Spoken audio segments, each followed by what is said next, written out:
नमस्कार दोस्तों, आज की वीडियो का टॉपिक है आर्ट्स और कॉमर्स जो बच्चे लेते हैं उनकी लाइफ कैसे प्ले आउट करती है और उनकी लाइफ में उन्हें क्या करना चाहिए। आज 2024 के हिसाब से मैं ये वीडियो बना रहा हूँ। 2025 आने वाला है 2 महीनों में। और जो आज 11th में अगले साल 11th में पहुँचने वाले हैं वो क्या डिसीजन ले, और आर्ट्स और कॉमर्स अगर वो लेने का डिसाइड करते हैं तो उन्हें क्या जर्नी प्ले आउट करेगी उनकी, और उन्हें उनके लिए मैं थोड़ा गाइडेंस देना चाहता हूँ। भले ही मैंने नहीं लिया पर मैं तुम्हें एक एग्जांपल से समझाऊंगा, क्योंकि मैं भी बस जॉब के राउट में आया हूँ। अब मैंने देखा जो पैरेलली मेरे साथ थे, जो स्टूडेंट्स थे और जिन्होंने ऑलमोस्ट इक्वल एफर्ट लगाया मेरे साथ ही, पर वो कॉमर्स बैकग्राउंड से थे, तो उनकी लाइफ कैसे प्ले आउट करी। तो एक एग्जांपल लेके चलते हैं। नाम, हाँ, नाम मैं डिस्क्लोज नहीं करूँगा। तो अभी एक एग्जांपल है कि एक लड़की है पारुल नाम की। वो एक मिड टाउन से रहती है, मतलब बहुत बड़ा या बहुत छोटा टाउन नहीं, तो आगरा आगरा के रहने वाली लड़की है। तो अब आगरा की वो रहने वाली लड़की है। उसने आईसीएसई से क्लास 10th करी। क्लास 10th में उसका है 98%, काफ़ी ज़्यादा अच्छे नंबर। 98% लाना मतलब वन ऑफ अ काइंड आप कह सकते हो। क्लास की वो टॉपर थी, उसकी 98 परसेंटाइल है, 98 परसेंटेज आए क्लास 10th में। अब उसने क्या किया कि उसने कॉमर्स ले लिया, क्योंकि उसका रुझान जो था वो मैथ साइंस की तरफ कम था। उसे लगता था इससे दूर भाग जाऊंगी मैं, और उसने कॉमर्स ले ली। पर उसने उसमें बहुत ज़्यादा मेहनत करी। अब फास्ट फॉरवर्ड करते हैं कहानी को कि वो 12th में उसने बहुत ज़्यादा ही मेहनत करी, और वो 98 जो उसने 10th में लाए थे, उसने उस भी अपने जो उसके पेरेंट्स की जो एक्सपेक्टेशन थी ना कि best best child of my of our blood line, या ये इसको भी सक्सीड किया और 99 परसेंटेज लेके आई। 99 टू बी प्रिसाइज। जैसे अगर रियल लाइफ इंसिडेंट है तो उसके हिसाब से तो 99.6 परसेंटेज लेके आई थी। अब कहानी में आगे क्या होता है कि वो SRCC ज्वाइन करती है। तो ये SRCC उसने ज्वाइन किया, 99.6 परसेंटेज थी उसकी। अब तो COET भी होने लगा है, पर ये तब की बात है जब मैं निकल रहा था। तो उसने तब ज्वाइन किया और मेरे साथ पैरेलली, और उसके 99.6 परसेंटेज है। उसके बाद क्या हुआ कि उसने वहाँ पे भी बहुत मेहनत की। और कॉलेज का जो रुझान होता है ना, तो टाइम ऐसे ही होता है, आपको सब कुछ करना है। तो और दूसरे लोग, अगर आप सब कुछ नहीं करोगे, सिर्फ पढ़ाई में लगे रहोगे ना, तब आपको बाकी लोग भी दूसरे बाकी चीज़ों में धकेलेंगे कि भाई पढ़ ले, पढ़ने के साथ घूम भी ले, ट्रिप्स भी मार ले, क्लबिंग भी कर ले, इंजॉय भी कर ले, अगर रिलेशनशिप भी कर ले, सब कुछ कर ले, दोस्तों के साथ भी कर ले। तो उसके साथ भी ऐसे ही हुआ। 3 साल पता नहीं कैसे कट गए, मतलब। पर उसने उसमें भी बहुत अच्छा परफॉर्म किया कॉलेज में, और अपनी पढ़ाई पे कभी कॉम्प्रोमाइज़ नहीं किया। और उसके साथ उसकी परसेंटेज कितनी आई, उसकी उसकी आज भी एग्रीगेट CGPA 9.8 है। वो अपनी कॉलेज की टॉपर है। और वो SRCC से वो, और उसकी एक, चलो एक रूममेट का भी नाम लेता हूँ। उसकी रूममेट का नाम है, ये अभी not the correct name, Sneha. उसका रूममेट का नाम स्नेहा मान लेते हैं, तो उसका नाम राहुल, पारुल, और उसकी रूममेट का नाम स्नेहा। तो अब जो पारुल और स्नेहा लड़कियाँ थी, अब जो उसकी दूसरी रूममेट थी, उसकी 8.5 CGPA थी। वो भी काफ़ी पढ़ने में अच्छी स्टूडेंट थी, पर आप समझ रहे हैं ना, पेडिग्रीज अलग अलग है। एक की 9.8 CGPA, एक की 8.5 CGPA। अब कहानी में आगे ये होता है कि ये लोग साथ में ही रहते हैं हमेशा। इन्हें रूममेट्स हैं तो साथ में रूम अलॉट हो गया था इन्हें कॉलेज के हॉस्टल में, और ये हमेशा साथ में रहे। और उन्होंने सब कुछ साथ में किया, पढ़ाई करी साथ में, अलग किया। अब इत्तेफाक ऐसा होता है कि मतलब 3rd ईयर में वो लोग आए और कंपनियाँ आने लगी। तो जो उसकी रूममेट थी स्नेहा और वो पारुल, वो सब मिलके पेपर्स दे रहे थे, टेस्ट दे रहे थे, कंपनियाँ आ रही थी, उनकी PPT अटेंड करते थे और उसके बाद बैठा करते थे प्लेसमेंट्स पे। और एक दिन क्या हुआ कि जो उसकी रूममेट थी स्नेहा, उसका एक डिलॉयट बड़ी फेमस कंपनी है, उसमें उसकी प्लेसमेंट हो गई। और उसका पैकेज लगा 10 LP का। 10 LP का पैकेज एक फ्रेशर के हिसाब से काफ़ी अच्छा होता है, कॉमर्स बैकग्राउंड के फ्रेशर के हिसाब से तो बहुत ज़्यादा अच्छा होता है। 10 LPA के लिए तो मतलब आजकल, मतलब अगर आप न्यूज़ फॉलो कर रहे हो तो IIT बॉम्बे के ग्रेजुएट्स भी स्ट्रगल कर रहे हैं पाना। जबकि अगर बाहर देखोगे, डॉली चाय वाला की वीडियो देख लो, तो वो तो बोलेगा कि मैं हर महीने कमा लेता हूँ। या वो कौन UK07 है, वो भाई बोलते हैं 18-19 लाख 20 लाख मैं हर महीने कमा लेता हूँ। और ये 10 लाख रुपए साल का, वो भी बड़े शहर में जहाँ पे 30,000 रुपये रेंट देना पड़ेगा। 10 लाख रुपए अगर आप साल का कमाते हैं, तो मैं आपको ऐसे ही बता देता हूँ, मोटा अंदाजा आपकी 62,000 रुपये, 62,000 rupees per month post tax income होती है। अगर मान, और उसकी जो प्लेसमेंट लगती है वो गुड़गांव जैसे शहर में लगी थी। और उससे मतलब अच्छी जगह रहती है, क्योंकि वो गुड़गांव में ऑफिस के पास ही उसने वो लिया था अपना रेसिडेंस। तो उसका रेंट ही करीब 30,000 रुपये कुछ जा रहा था।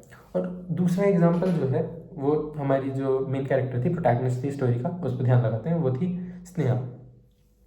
तो स्नेहा के साथ क्या हुआ कि स्नेहा ने 9.8 CGPA थी, पर जिस भी इंटरव्यू में वो पहुंची ना, उसके ना कई बार शुरू शुरू में क्या हुआ कि वो निकाल नहीं पाए कुछ। किसी बार नसीब खराब चल रहा कि मतलब उसने इंटरव्यू में ऐसा सवाल था जो उसे आता नहीं था।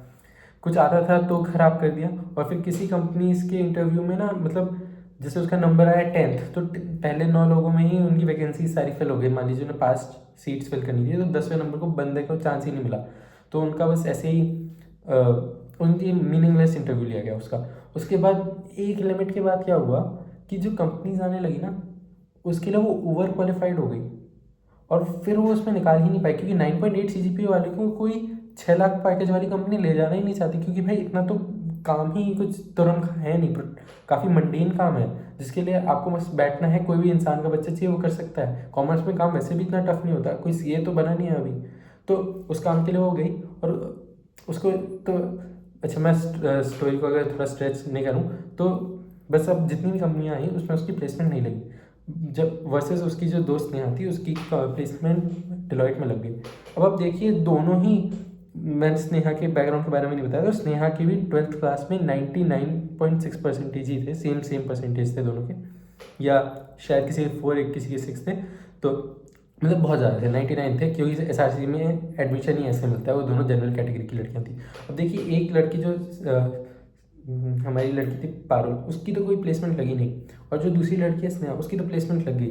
पर अब मैंने क्या बताया, 10 लाख का पैकेज, 62,000 इनकम, उसके बाद उसका रेंट जो जा रहा था, क्योंकि वो 1 BHK में रह रही थी। गुड़गांव में अगर आपको रेंट पता हो तो 1 BHK का 22-23 हज़ार रुपये रेंट जाता है, तो 22 हज़ार हटा लो, 40,000 बचता है। 40,000 रुपये में खाना पीना घूमना, अगर क्योंकि आदतें DU के साथ तो मिल के आती हैं, तो 40,000 रुपये जब ये आफ्टर रेंट भी जो आपकी इनकम बची, इसमें आप खर्च करके 20,000 रुपये बचा पाते हो। तो 20,000 रुपये उसने खर्च कर दिए खाना पीने घूमने में, और 20,000 रुपये वो मंथली बचाती थी, उसमें से शायद वो 10,000 रुपये की SIP भी करती थी। और जो दूसरी तरफ है, जो लड़की है हमारी पारुल, उसकी प्लेसमेंट नहीं लगी, वो काफ़ी उदास रहने लगी, और अपने से कम कैलिबर वाले लोगों को, क्योंकि इसकी CGPA स्नेहा की कम आई थी, तो उनको आगे जाते हुए उसको काफ़ी जेलसी फैक्टर भी बढ़ने लगा।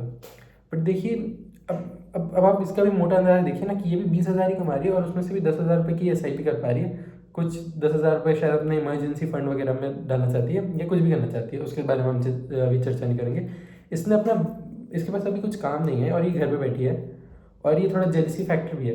पर एक्चुअली बात ये है कि ये भी तो 20,000 के ही ब्रैकेट में, अगर आप 20,000 को भी पूरे साल भर में ही लगाओ तो आप 2,40,000 रुपये की सेविंग कर पाते हो। 2,40,000 रुपये में से आप 1,20,000 रुपये ही इन्वेस्ट कर पाते हो। अब आप बोलोगे कि कुछ नहीं से तो कुछ बढ़िया, इसका एक्सपीरियंस भी हो रहा है, इसकी सैलरी बढ़ेगी भी, ये भी होगा। पर मैं भाई बोल रहा हूँ कि ये जो कैचअप का गेम है ना, ये इतना मुश्किल है ही नहीं। ये जो 2,40,000 का भी है, अब ये जो बच गई ना, इसके साथ क्या केस है कि हम पारुल जो है, इसके पास जो ब्रेन जूस है और एनर्जी बच गई ना, और इसने मार्केटिंग सब पढ़ाई है, इसने अलग से ही उसके बारे में यूट्यूब चैनल बना लिया, और इंस्टाग्राम पे रील बना के रोज, जैसे मैं अभी वीडियो बना रहा हूँ, वो रील बना के अपलोड करने लगी। अभी पारुल क्योंकि बच गई और कैलिबर भी ज़्यादा था, और इसने कॉलेज इनसाइट्स भी पता थी, इसे एग्ज़ाम कैसे निकालना है वो भी पता था, और भी आजू बाजू के यूट्यूबर से कोलैब करके ये बहुत आगे निकल गई।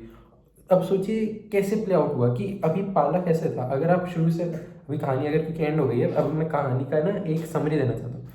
शुरू में क्या थी, पारुल ऊपर थी, और शुरू में क्या थी, पारुल और स्नेहा दोनों बराबर थे। फिर कॉलेज में आगे क्या हुआ, पारुल ऊपर हुई, स्नेहा बराबर हो गई। फिर पहले 1-2 साल क्या हुआ, स्नेहा ऊपर हो गई, पारुल नीचे हो गई। पर क्योंकि इसका जो इतना ब्रेन जूस बच रहा था ना, पारुल फिर से ऊपर हो गई।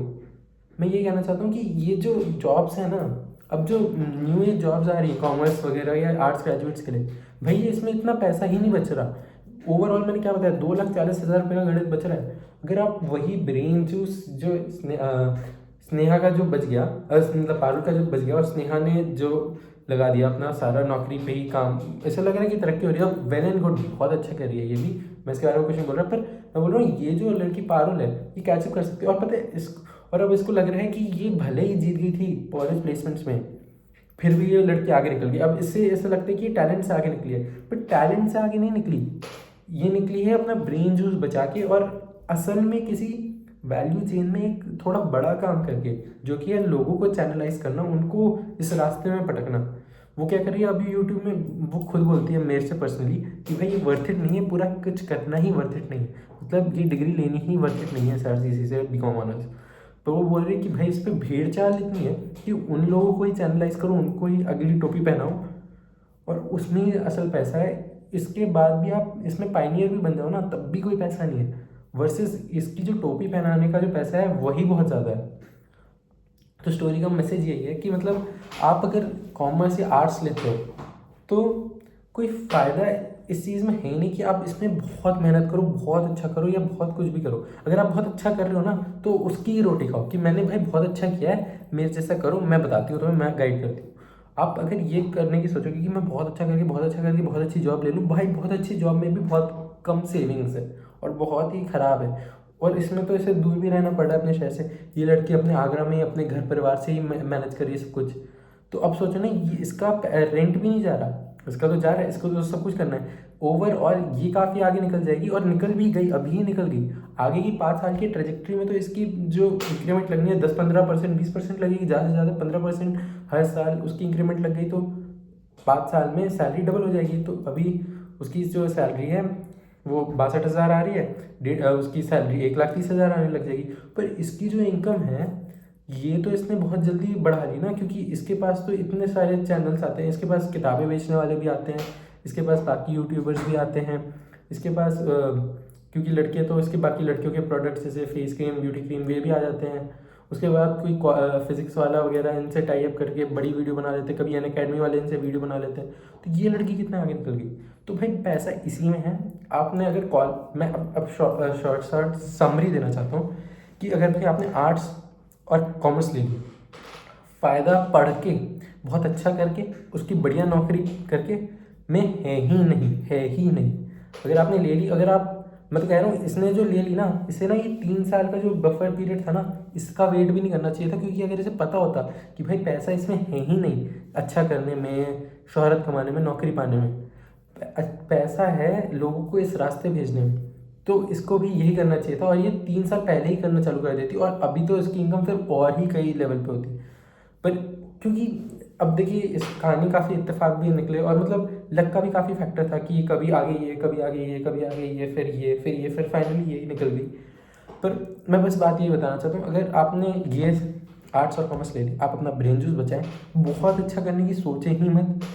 अगर अच्छा कर रहे हो तो सोचो कि दूसरों को ये टॉपिक कैसे बनाए, और नहीं अच्छा कर रहे हो तो फिर कुछ और देखो। और काफ़ी फ्री टाइम है भाई, आपका जो एग्ज़ाम निकालना है ना बीकॉम में भी, ये लोग भाई 1-1, 2-2 रात पढ़ के ही निकाल देते थे, बिल्कुल कोई भी स्ट्रेस नहीं है। मतलब आपको स्ट्रेस लग रहा होगा पर आप बाकी कोर्सेज से कंपेयर करेंगे ना तो बहुत कम है, मेडिकल से या इंजीनियरिंग से बहुत बहुत बहुत ज़्यादा कम है। तो मैं बस ये कहना चाहता हूँ, अगर आप कॉमर्स या आर्ट्स लेते हैं, मेहनत की तरफ मत जाओ। मेहनत वाली रेस करनी थी तो आप साइंस वाले में जाते, और साइंस वाले के अपने दुख हैं। मैं भी साइंस बैकग्राउंड से हूँ, मैं आपको बताऊंगा कि क्या दुख है और वो अगली वीडियोस में आएगा। कैसी लगी आपको आज की वीडियो, आप मेरे को ज़रूर बताइएगा कमेंट करके। Thank you for watching.